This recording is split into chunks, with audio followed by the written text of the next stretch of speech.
Well, hello there. What's up, guys? I got another story for you today. But first, now, it's like I told you before in my one of my previous videos. Of course, I do the first segment with some of my very own personal ghost experiences and UFO experiences. Now, granted, I have more ghost experience. Well, I've had more ghost experiences than I've had UFO experiences. A lot of them are real small, but still, I know I saw one. So, but yeah, to today's today to start off with my ghost experience, I wanted to talk about an experience I had driving down the road in broad daylight.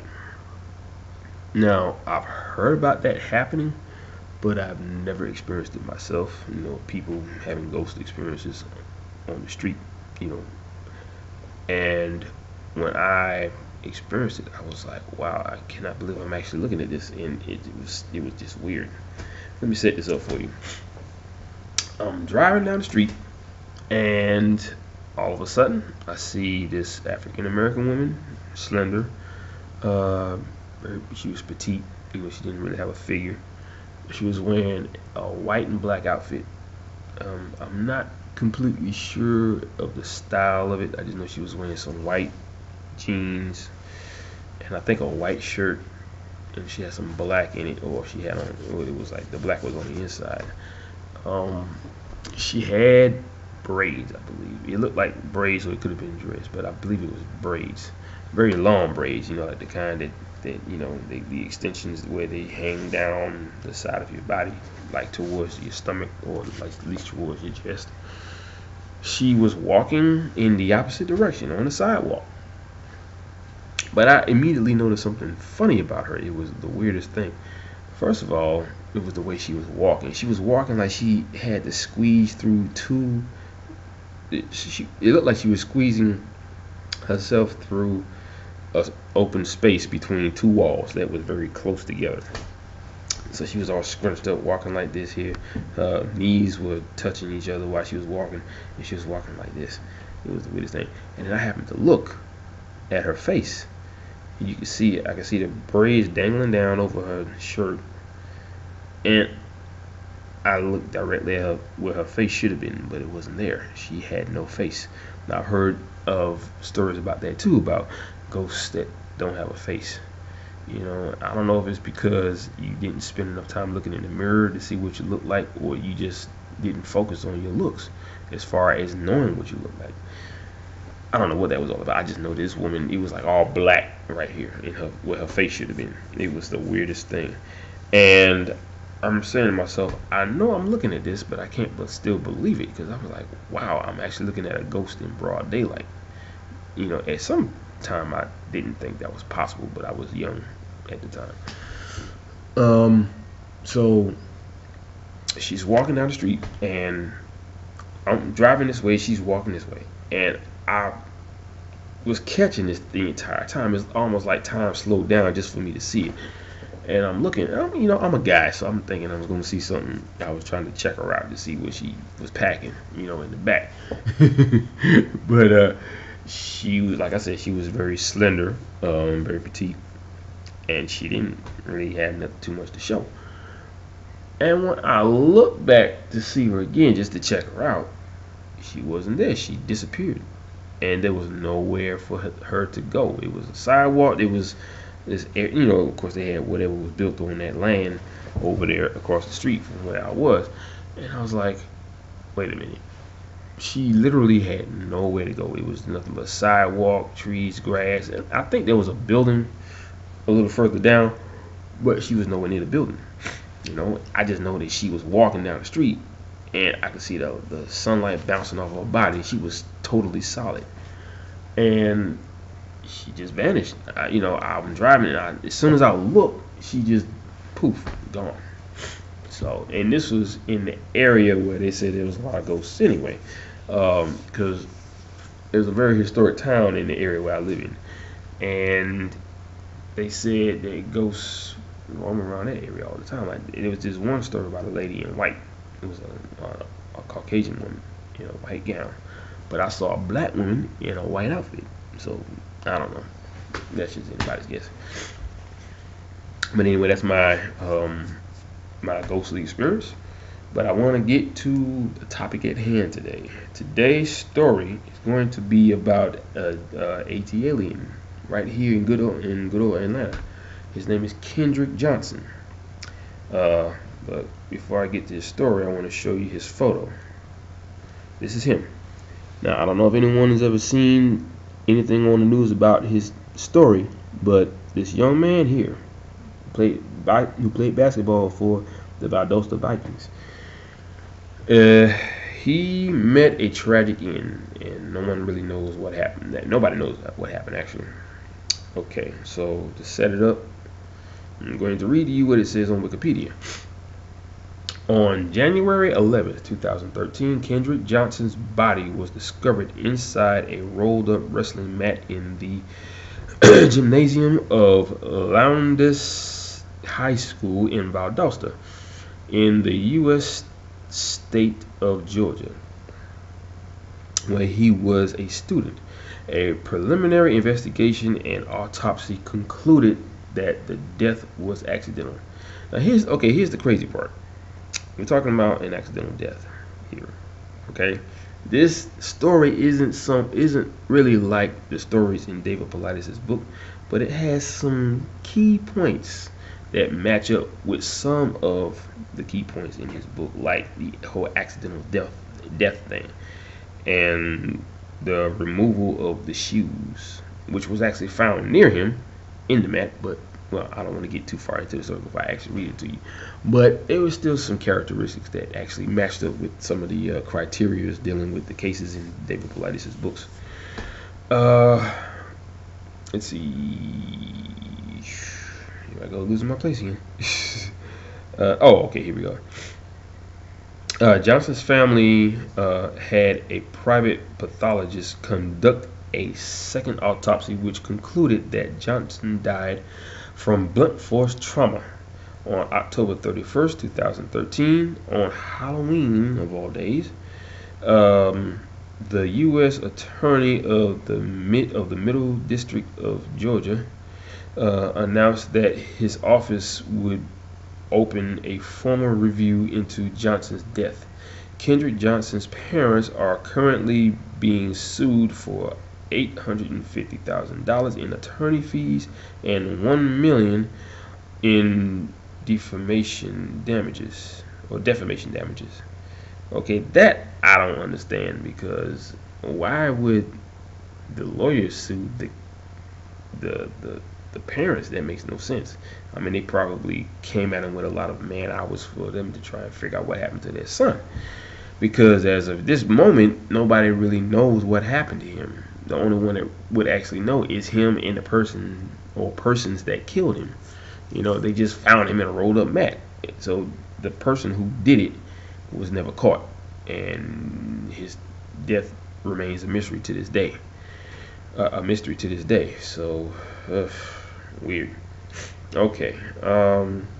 This is the initial investigation. Johnson was found headfirst in the center of a rolled up wrestling mat in his high school gym. On January 11, 2013, his body was discovered by students who had climbed up to the top of a cluster of mats, each of which stood nearly 6 feet tall and 3 feet wide. An autopsy by the Georgia Bureau of Investigation stated that Johnson had died from positional asphyxia. Seriously? They come up with some of the weirdest crap just so they won't have to talk about a case. Because there was a situation where people were saying that the school was withholding information, and whenever they wanted to talk to him or get some of the stuff from the school, maybe some evidence, they would shut him down every time. I don't know why. This kind of sounds like how the National Park Service does with David Paulides. Every time he fills out a FOIA, he goes at him with a FOIA act, they turn him down regardless, with all kinds of excuses as to why. Okay. And the case was ruled. Okay. Now this is a picture of him in the rolled up mat. You can actually see his feet, inside the mat. This is what they found, because there was a video on YouTube where a young man was walking around the gymnasium with his camcorder recording things, and he was just doing just regular recording. They actually cut the sound of the video because they didn't want you to hear the distress of people finding his dead body inside of a mat. They didn't know exactly what they were looking at first until they really got a good look and saw that it was somebody stuffed in a mat. And I'm pretty sure there was a lot of cursing. There was some everything. So they, like I said, they cut the noise out of the video. Okay. They hypothesized that Johnson had fallen into the mat while looking for his shoe and died after being unable to get out, which makes no sense. I mean, just because you couldn't get out doesn't mean that you're gonna die from that. I mean, if you suffocated to death, that's one thing, but we're talking about a rolled up mat here. That means there was air coming in from both ends. So I don't know why they said that he must have died in the mat. I mean, yeah, they did say it was pointing face up, and he probably tried to get his shoes out, but he probably fell in head first and cracked the skull. I don't know. That could be one of the reasons why, but I'll get to the actual reason why he was dead or how he died in a minute. Okay. Lieutenant Stride Jones, who headed up the investigation for the Loudon County Sheriff's Office, stated, "We never had credible information that indicated this was anything other than an accident. Johnson's family has requested this hypothesis, and an independent autopsy conducted by a private pathologist in the service of Johnson's parents came to a different conclusion, finding that his death was caused by blunt force trauma." Okay. Let's see subsequent events and legal actions. Excuse me. You gotta excuse me, guys. I got off of work probably about maybe an hour ago, so I'm still a little tired. Okay.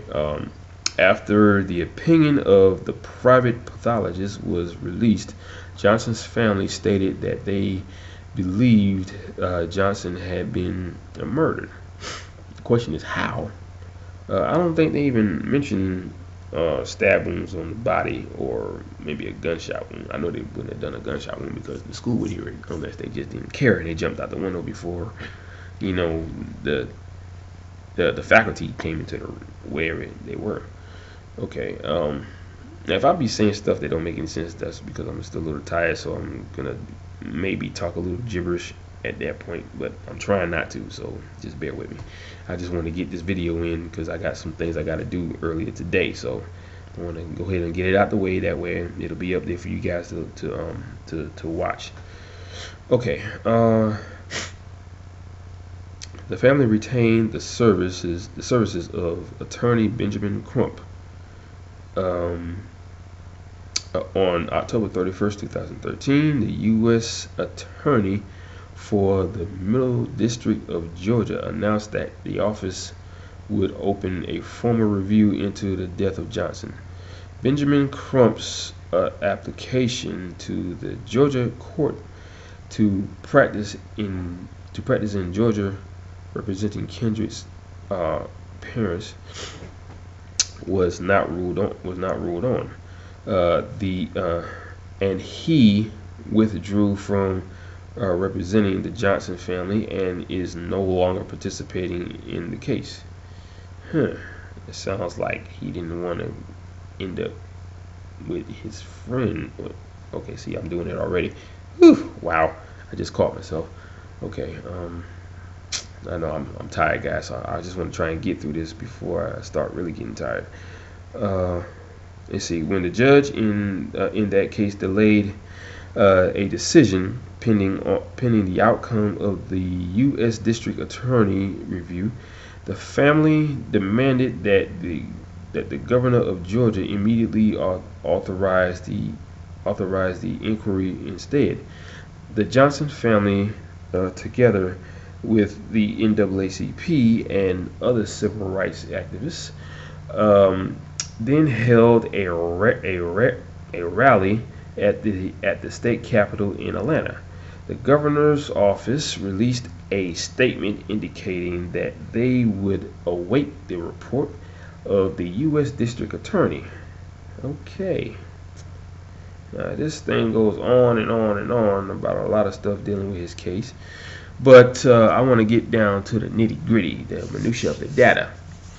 Now, I don't know if anyone's ever heard about this, but there is a massive amount of organs being taken out of these young black men's bodies.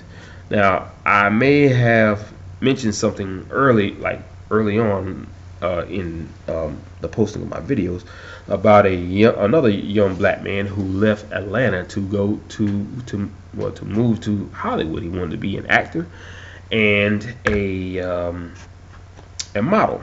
Now, I can't remember his name, but I would have to go to my Instagram page to actually get the information. So just bear with me. I'm gonna go to my Instagram page to see what this guy's name was. He was a young black man, very slim, but it was the way he was found that was so, ominous and yet intriguing at the same time. Okay, give me 1 second here. I'm gonna find his page. I know I put it up here. Here we go. Alright, his name was Ryan Singleton. He was at the age of 24. Now, this young man, like I said, left Georgia to become famous. He wanted to be an actor and a model. When he went out there, he lost all contact with his family, I believe, and he was found in a car, the trunk of a car, in Death Valley. When they found him with no organs whatsoever. His body was completely gutted out.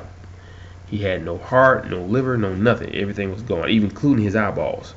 Now, the same thing, like I said, happened with Kendrick Johnson. They said that when they removed his body from the grave when he exhumed the body to test it, they said that his body was packed with newspaper.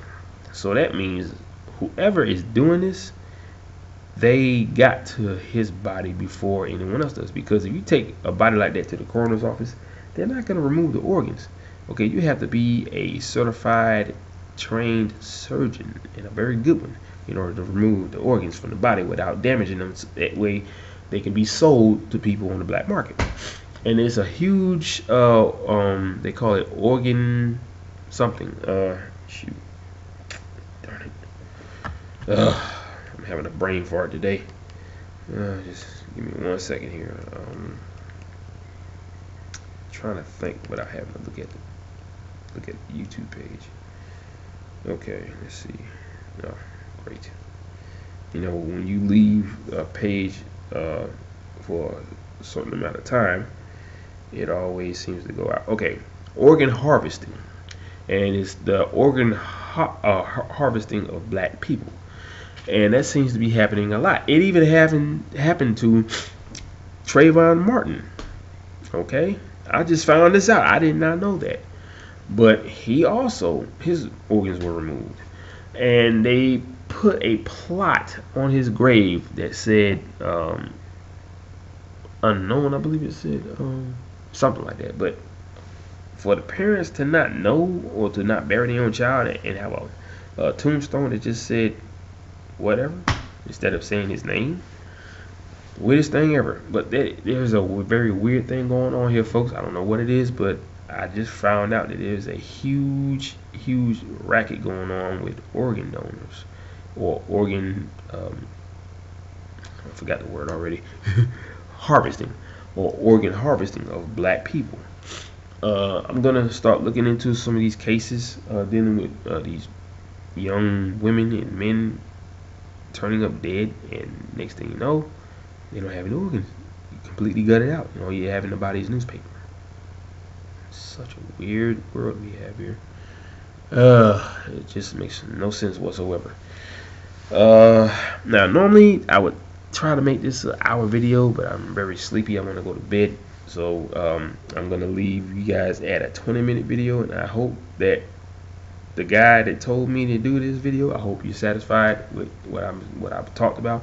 I would dig more information into this case to see if there's anything else I can update on about the case. So I will be doing that on a later video. I don't know when, but I will do that. So don't fret, people. But yeah, that was pretty much it on that one. So I will see you guys again on the next video. I will be doing postings on the books next time, and I will have you another crazy UFO story, or well, it won't really be crazy, but it's just the fact that I saw one. Okay, but mainly a crazy video on some of these cases dealing with David Paulides' books. So always imparting. Aloha, mahalo, and ahuiho. Peace out, guys. Be safe, be blessed.